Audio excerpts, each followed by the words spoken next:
ಇವತ್ತು ಬಂದು ಇದನ್ನು ಉದ್ಘಾಟನೆ ಮಾಡಿದ್ದಾರೆ.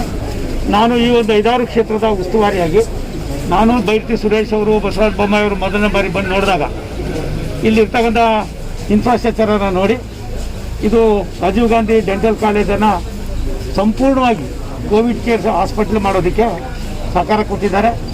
ಸರ್ಕಾರ ಮತ್ತು ಬೃಹತ್ ಬೆಂಗಳೂರು ಮಹಾನಗರ ಪಾಲಿಕೆ ನಮಗೆ ಯಾವ್ಯಾವ ರೀತಿಯಾಗಿ ಅದಕ್ಕೆ ಅಸಿಸ್ಟ್ ಮಾಡಬೇಕೆಲ್ಲ ಮಾಡೋದ್ರ ಜೊತೆಯಲ್ಲಿ 24x7 3 ಪಾಳ್ಯದಲ್ಲಿ ನುರಿತ ವೈದ್ಯರು, ದಾದಿಯರು ಬರ್ತಕ್ಕಂಥ ಏನು ನೋವನ್ನು ಅನುಭವಿಸ್ತಾ ಇದ್ದಾರೆ ಅವರನ್ನು ಮತ್ತೆ ಆರೋಗ್ಯವಂತರಾಗಿ ಮಾಡ್ತಕ್ಕಂಥದಕ್ಕೆ ತುಂಬ ಇನ್ಫ್ರಾಸ್ಟ್ರಕ್ಚರ್ ಇದಾಗಿದೆ.